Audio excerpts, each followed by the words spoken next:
Good morning students, मैं Sanjay Pandey, chemistry teacher, आप सभी का स्वागत करता हूं। कैसे हैं आप?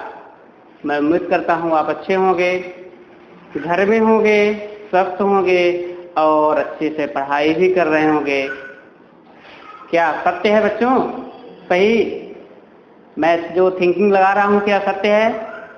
चलिए ठीक है। पिछले वीडियो में आपको मैं 4th चैप्टर का जितने भी क्वेश्चन आपके पेपर में आते थे मैं कंप्लीट करा दिया हूं और आज की क्लास में 4th चैप्टर जो है, जो का नाम है केमिकल काइनेटिक्स, उसमें विगत वर्षों से लगातार जो महत्वपूर्ण क्वेश्चन है आपके पेपर में आते हैं, तो वो क्वेश्चन मैं आपके सामने प्रेजेंट कर रहा हूं।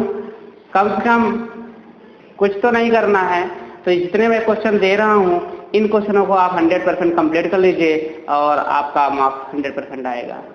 ठीक है बच्चों? यहाँ पे 5 मार्क्स के क्वेश्चन पूछ जाएंगे।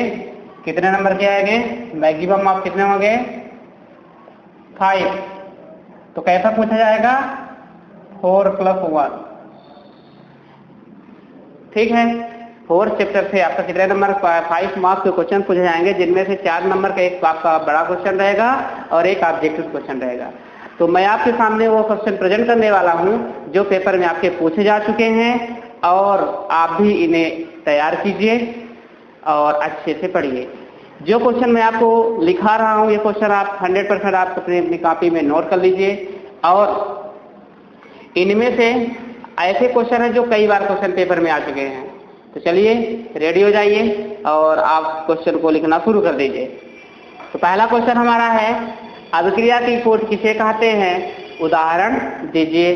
अभिक्रिया की कोट क्या है और इनके उदाहरण मैं आपको दे चुका हूं। दूसरा क्वेश्चन है, ये पेपर में बच्चों एक बार आ चुका है। कितनी बार ये क्वेश्चन आया है पेपर में? ओनली 1। दूसरा क्वेश्चन है, द्रव्य अनुपाती क्रिया नियम को समझाइए। ये एक बार क्वेश्चन आया है और द्रव्य अनुपाती क्रिया नियम जो आपका 11 में था उसी प्रकार से सेम टू सेम है, ये नहीं अभी पूछा गया है। तीसरा क्वेश्चन, अभिक्रिया की दर और दर स्थिरांक में अंतर। एक बार यह क्वेश्चन पूछा जा चुका है और अभिक्रिया की दर स्थिरांक में अंतर, ये दोनों आपको पढ़ा दिया हूं आपको और ये वीडियो के माध्यम से प्रोवाइड भी करा दिया हूं। ठीक है। नेक्स्ट आपका है अणु संख्यता और अभिक्रिया की कोट। ये भी क्वेश्चन में पेपर में पूछा जा चुका है। अणु संख्यता को आणविकता भी बोला जाता है बच्चों, मॉलिक्यूलरिटी बोला जाता है, molecularity and order of reaction. अभिक्रिया की कोट में अंतर स्पष्ट कीजिए। ठीक है बच्चों, बहुत महत्वपूर्ण क्वेश्चन है, याद रख लीजिए। चलिए नेक्स्ट क्वेश्चन लिखते हैं, शून्य कोट की अभिक्रिया क्या है? शून्य कोट की अभिक्रिया क्या है?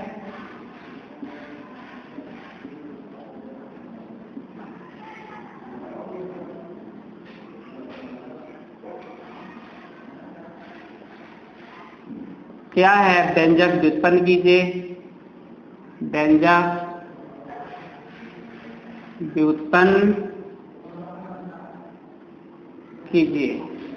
तो बच्चों याद रखिएगा, ये शून्य कोट की अभिक्रिया और यहाँ पे व्यंजक व्युत्पन्न किया जा रहा है। ठीक है। और दूसरा क्वेश्चन बनेगा बच्चों, ठीक है, दूसरा क्वेश्चन कैसे पेपर में आता है ये भी देखिए, क्योंकि इससे रिलेटेड बहुत सारे क्वेश्चन कंफ्यूजन वाले होते हैं। तो देखिए कैसा क्वेश्चन पेपर में पूछा जा चुका था।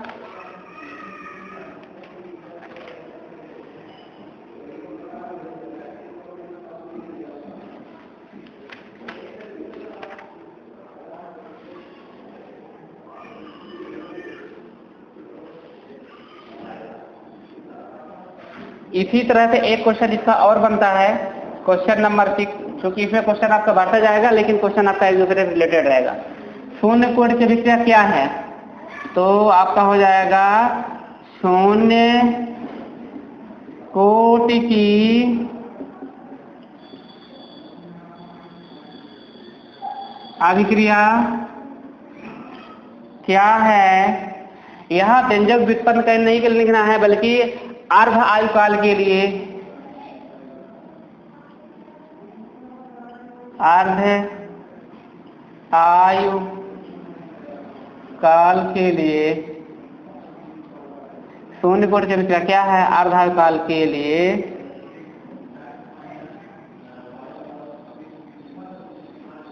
व्यंजक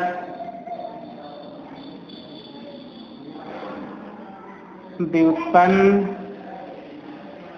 कीजिए। ठीक है बच्चों, याद रखिएगा, यह शून्य कोटि की अभिक्रिया क्या है? व्यंजक व्युत्पन्न कीजिए, अलग से क्वेश्चन आएगा। दूसरा क्वेश्चन इसी का बनता है, शून्य कोटि की अभिक्रिया क्या है?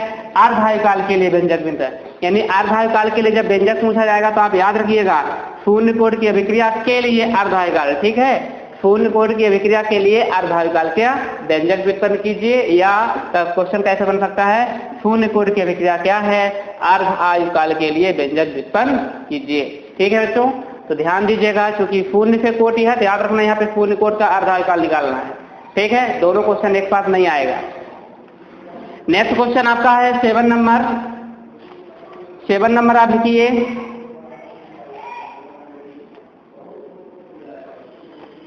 सिद्ध कीजिए कि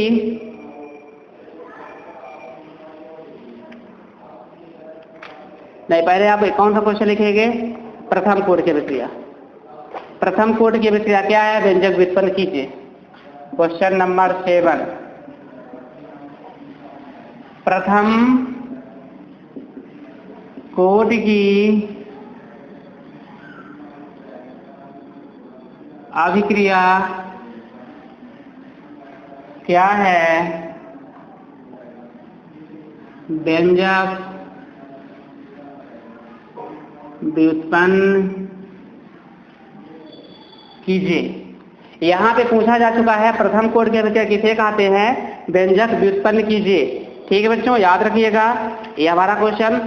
अब आपके पेपर में क्वेश्चन कौन सा था, लेकिन प्रथम कोटि की अभिक्रिया क्या है? व्यंजक व्युत्पन्न कीजिए, और इसके लिए भी अर्धायुकाल है। क्या है आपका अर्धायुकाल? जिसका क्वेश्चन लिखिए, प्रथम कोटि की अभिक्रिया का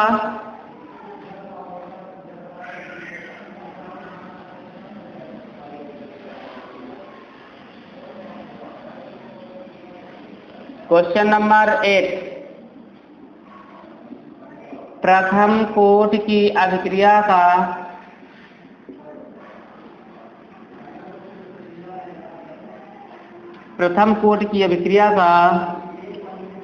अर्धायुकाल की गणना करना है। क्या करना है?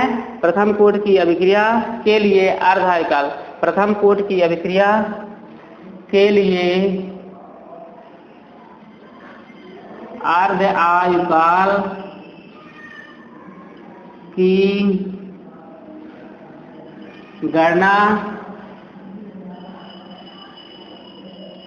प्रथम कोटि की अभिक्रिया क्या है, अथवा प्रथम कोटि की अभिक्रिया के लिए अर्धायुकाल की गणना कीजिए। अथवा ऐसा भी कह सकता है, प्रथम कोटि की अभिक्रिया क्या है? अर्धायुकाल का व्यंजक व्युत्पन्न कीजिए। या कैसे बन सकता है? प्रथम कोटि की अभिक्रिया के लिए अर्धायुकाल के व्यंजक व्युत्पन्न कीजिए। ठीक है बच्चों, याद रखिएगा। लेकिन इसी का एक क्वेश्चन अथवा में पूछा जाएगा, सेम टू सेम यही क्वेश्चन। जब हम लोग अर्धायुकाल की गणना कर लेंगे तो लास्ट में एक सूत्र निकल के आता है, उस सूत्र से क्वेश्चन बनता है। और वह सूत्र कैसा क्वेश्चन बना था बच्चों, लिख लीजिए उसका। सिद्ध कीजिए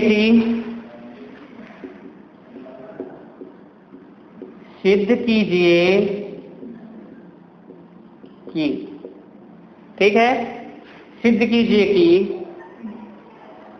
प्रथम कोटि की अभिक्रिया का अर्धायुकाल, प्रथम कोटि की अभिक्रिया का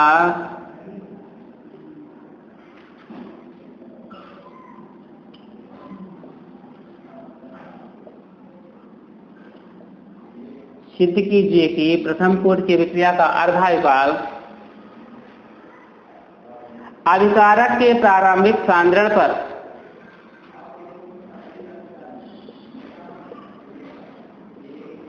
अभिकारक के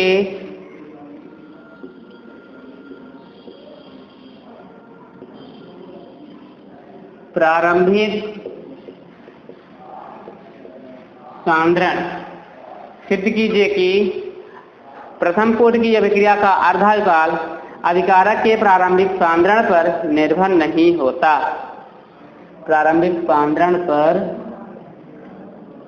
निर्भर नहीं होता। बहुत महत्वपूर्ण क्वेश्चन पेपर में बच्चों को पेपर में पूछा जा चुका है।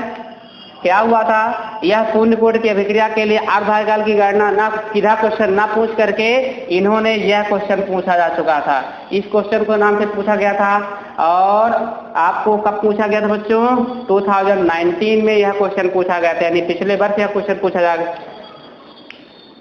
इस वर्ष तो क्वेश्चन ये आया है, प्रथम कोटि की अभिक्रिया का व्यंजक व्युत्पन्न कीजिए। जाकर पेपर देखिएगा, इन दोनों से कोई क्वेश्चन पूछा जा चुका है। यह 19 में भी क्वेश्चन आ चुका है, याद रखना। सिद्ध कीजिए कि प्रथम कोटि की अभिक्रिया का अर्धकाल अभिकारक के प्रारंभिक सांद्रण पर निर्भर नहीं होता। बहुत ही महत्वपूर्ण क्वेश्चन ये। और इसी प्रकार से प्रथम कोटि की अभिक्रिया के लिए व्यंजक व्युत्पन्न कीजिए, ये महत्वपूर्ण क्वेश्चन है। शून्य कोटि की अभिक्रिया क्या है, व्यंजक व्युत्पन्न कीजिए। शून्य कोटि की अभिक्रिया के लिए व्यंजक व्युत्पन्न कीजिए। यानी ये क्वेश्चन सभी महत्वपूर्ण क्वेश्चन यहाँ पे लिखे जा रहे हैं, याद रखिएगा। इन 5 क्वेश्चन में से निश्चित रूप से आपके एक क्वेश्चन 100% पेपर में आ जाएगा। 5 में से कैसा, ए चाहे शून्य कोटि की अभिक्रिया या प्रथम कोटि की अभिक्रिया या अर्धकाल, अभी अर्धकाल नहीं लिखे हैं, इन क्वेश्चनों में से निश्चित रूप से कोई न कोई पेपर में आपके 100% आएगा। तो आप इसको अच्छे से पढ़ेंगे बच्चों, क्योंकि यह क्वेश्चन बताया जा रहा है, महत्वपूर्ण क्वेश्चन है और आप इसे नजरअंदाज नहीं करेंगे और इसको अच्छे से आप पढ़ेंगे। ठीक है बच्चों, ये क्वेश्चन आप इस पढ़ लिए ना, लिख लेना। आगे क्वेश्चन देखते हैं।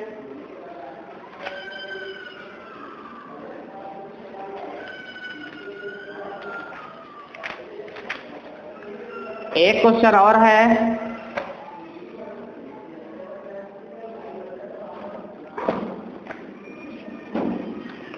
चलिए बच्चों लिखिए, उस क्वेश्चन को भी लिखिए। यहाँ के जितने भी क्वेश्चन लिखाए जा रहे हैं पेपर में आ चुके हैं, तो आप इनको कई बार, एक बार, 2 बार, 3 बार, जितनी बार आपको हो सके इन्हें आपको रिवाइज करना है। 100% आपका मार्क्स पाएगा और कुछ भी करना नहीं है, सिर्फ आपका डेरिवेशन है, उस डेरिवेशन को आपको हल करना है। ठीक है, चलिए क्या है क्वेश्चन, अर्ध आयुकाल क्या है, व्यंजक व्युत्पन्न कीजिए। कौन सा क्वेश्चन होगा बच्चों, ये अब मैं मिटा रहा हूँ। ठीक है, आप याद रखिएगा, ये भी पेपर में आ चुका है। ये क्वेश्चन नंबर 3 पेपर में आ चुका है, क्वेश्चन नंबर 4, 5, 6, 7 और ये 8, ये कई बार क्वेश्चन पेपर में आ चुके हैं। और आपको क्या करना है, यदि आपको बिलीव ना हो तो आप पिछले वर्ष का पेपर, 2 वर्ष 3 वर्ष का पेपर उठा के देखिए कहाँ पे आया है, कौन सा क्वेश्चन आया। ठीक है, पिछले वर्ष क्वेश्चन प्रथम कोटि की अभिक्रिया के लिए व्यंजक व्युत्पन्न पूछा जा चुका है, ये क्वेश्चन पेपर में आ चुका है बच्चों। चलिए नेक्स्ट क्वेश्चन, हम क्वेश्चन नंबर 9 की बात करते हैं। और 9 में क्या लिखना है, अर्ध आयुकाल, अर्ध आयुकाल क्या है, व्यंजक व्युत्पन्न कीजिए। बच्चों याद रखिएगा, अर्ध आयुकाल क्या है, व्यंजक व्युत्पन्न कीजिए। प्रथम कोटि की अभिक्रिया का जो अर्ध आयुकाल का व्यंजक है, मैं आपको एम्फर बता रहा हूं, कंफ्यूजन नहीं होना है। प्रथम कोटि की अभिक्रिया का जो अर्ध आयुकाल का व्यंजक है वही क्या होगा, अर्ध आयुकाल के लिए व्यंजक होगा। जाकर आप दोनों क्वेश्चन मिलाइएगा, सिद्ध कीजिए कि प्रथम कोटि की अभिक्रिया का अर्ध आयुकाल प्रारंभिक सांद्रण पर निर्भर नहीं होता। इस क्वेश्चन के लिए प्रथम कोटि की अभिक्रिया के लिए अर्ध आयुकाल की गणना कीजिए। ये क्वेश्चन और अर्ध आयुकाल का जो आंसर आएगा वह दोनों एक दूसरे के समान होगा। तो आप इसमें डाउट होने की जरूरत नहीं है बच्चों। कौन सा क्वेश्चन, इसकी बात नहीं कर रहा हूँ, क्वेश्चन नंबर 7 की बात नहीं कर रहा हूँ। क्या लिखा है, प्रथम कोटि की अभिक्रिया क्या है, व्यंजक व्युत्पन्न कीजिए। ये आपका अलग से क्वेश्चन है। यह क्वेश्चन नंबर 9 जो होता है क्वेश्चन नंबर 8 के क्या है, सेम है, याद रखिएगा। ठीक है, क्योंकि इसका आंसर जो होगा इसी के आंसर के बराबर आएगा। चलिए, तो ये आपका ये क्वेश्चन था। इन क्वेश्चनों में से 5 क्वेश्चन मैं आपको दिया हूं, कौन कौन है, 1 2 3 3 4 एक ये 5। ये पांचों क्वेश्चन में कोई ना कोई आपको पेपर में 100% मिलेगा। ठीक है बच्चों, चलिए नेक्स्ट लिखिएगा। सक्रियण ऊर्जा और देली ऊर्जा को समझाइए। क्वेश्चन नंबर कौन होगा? 9, 10। क्या होगा क्वेश्चन नंबर 10? सक्रियण ऊर्जा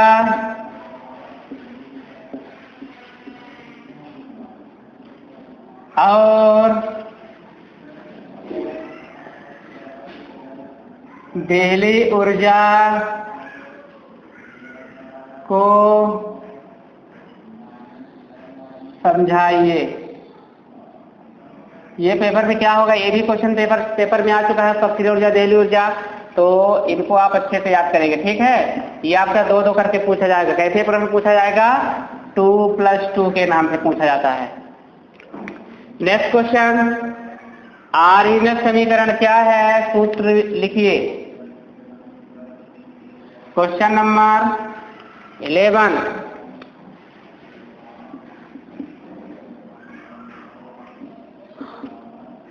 आर्हेनियस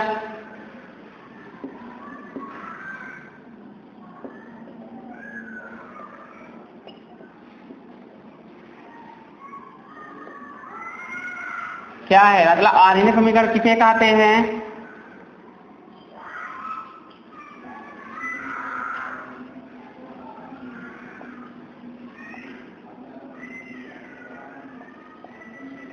सूत्र लिखिए या सक्रियण ऊर्जा की गणना कीजिए। ठीक है, सूत्र लिखिए या इसी पे क्वेश्चन कैसे पूछा जाता है? सक्रियण ऊर्जा की गणना कीजिए।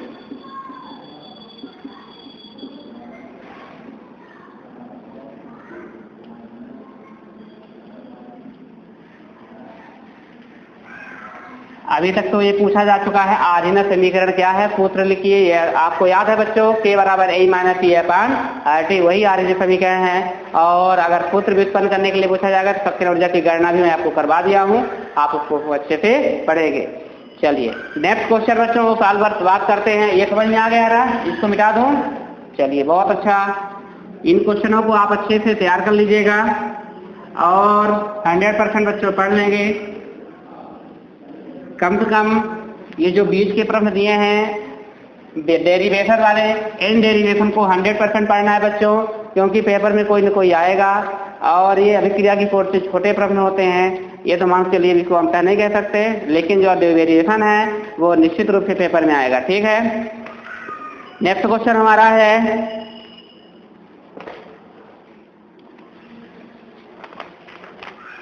लगभग आपके क्वेश्चन कंप्लीट करवा दिए गए हैं और 1-2 क्वेश्चन है उनको भी लिख लीजिए। क्या है? अभिक्रिया की दर को प्रभावित करने वाले कारक लिखिए। क्या है क्वेश्चन नंबर आपका 12 हो जाएगा।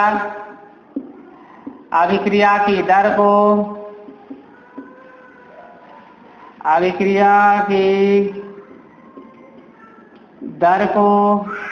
प्रभावित करने वाले कारक, अभिक्रिया की दर को प्रभावित करने वाले कारकों को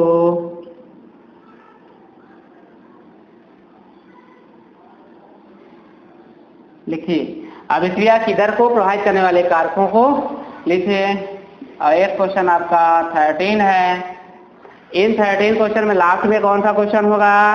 ये आप अभी तक पेपर में नहीं पूछा जा चुका है, लेकिन आपके बुक में है और क्वेश्चन मैं बनाया हूं, तो उस क्वेश्चन को आप लिख लीजिए। निम्न रासायनिक अभिक्रिया को समझाइए। निम्न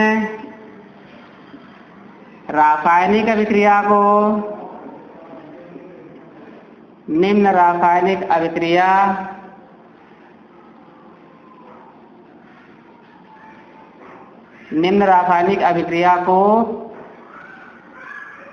अभिक्रियाओं को समझाइए।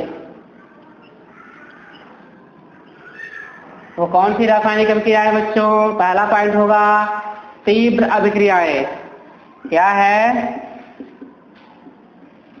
तीव्र अभिक्रियाएं। दूसरा पॉइंट होता है मध्यम अभिक्रियाएं। तीसरा पॉइंट होता है बच्चों, तीसरा और दूसरा होता है फास्ट और स्लो होता है, तो इसको हम क्या कह सकते हैं, मंद अभिक्रियाएं। ठीक है, अत्यंत मंद, मध्यम, ठीक है, मंद अभिक्रियाएं हो जाएगा। ठीक है,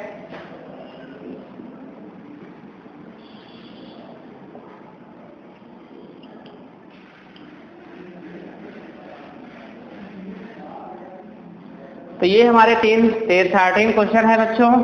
ये आपके पेपर में कई बार पूछे जा चुके हैं और आपके लिए मैं इतना महत्वपूर्ण क्वेश्चन आपके लिए बनाया, तो आप इन क्वेश्चनों को अच्छे से कंप्लीट कर लीजिएगा बच्चों।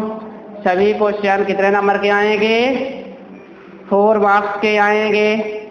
अब इसमें क्या होता है, मान लीजिए उसमें 2 क्वेश्चन डिवाइडेशन होता है, तो मान चलिए क्या होता है आपका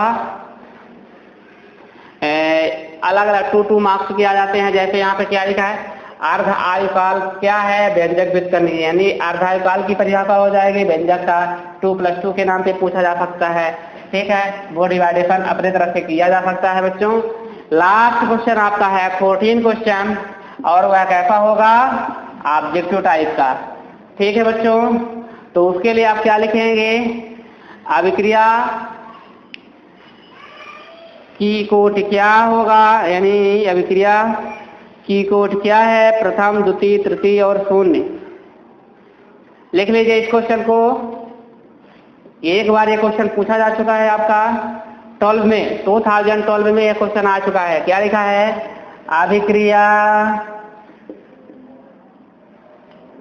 की कोटि क्या है,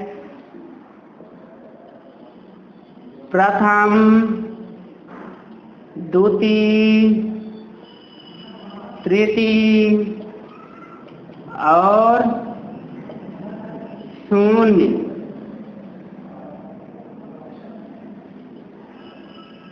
कोटि की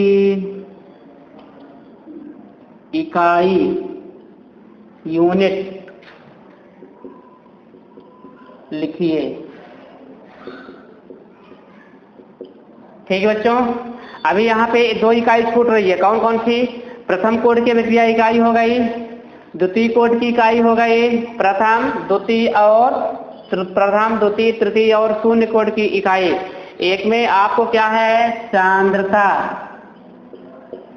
सांद्रता की इकाई, और एक और कौन सा है, अभिक्रिया दर की इकाई। ये मैं अलग से क्वेश्चन बना दिया। ठीक है, इसी भी क्वेश्चन है। तो आपके पास मैं 14 क्वेश्चन दिया बच्चों। इन क्वेश्चनों में आप इनको तो 100% पढ़ेंगे। 14 नंबर जो दिया था, इसके पहले 6, 7, 8, 9, 10 तक जो क्वेश्चन आपके दिए गए हैं, इन क्वेश्चनों को तो आप 100% पढ़ लेंगे बच्चों।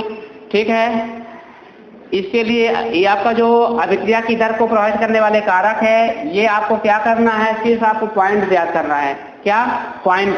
और उन पॉइंट को आप याद करेंगे तो उसके लिए आप क्या करेंगे, अपने से भी इसका आंसर लिख सकते हैं। इनके पॉइंट क्या होंगे, 4-5 पॉइंट तो निश्चित रूप से होता है। जैसे ताप, दाब, सांद्रण, अभिकारकों की प्रकृति, pH मान, ठीक है, विकिरणों की प्रकृति, यानी ये 4-5 पॉइंट 100% है। इन क्वेश्चनों को आप अच्छे से बना करके लिख सकते हैं। जैसे ताप हो गया, ताप का प्रभाव, दाब होगा तो दाब का प्रभाव, ठीक, ताप, दाब, सांद्रण यानी सांद्रण का प्रभाव हो गया, pH मान हो गया, विकिरणों की प्रकृति हो गई, अभिकारकों का ताप, यानी इस प्रकार से आप इनको क्वेश्चन बना करके आप अच्छे से लिख सकते हैं बच्चों। और ये आप अंदर पर इनकी इकाई निश्चित रूप से आप याद कर लीजिएगा, है ना। तो आपके लिए क्वेश्चन था बच्चों। कैसा लगा ये क्वेश्चन, कैसा लगा आपको ये क्वेश्चन, कैसा लगा जो मैं आपको सामने प्रेजेंट कर दिया हूँ। पेपर में कई बार पूछा जा चुका है और आपसे ये क्वेश्चन बनना चाहिए। इन क्वेश्चनों का जो आंसर होगा आपको दे चुका हूँ बच्चों, PDF, मतलब आपको YouTube के माध्यम से सभी क्वेश्चन आपको प्रोवाइड करा दिया गया है।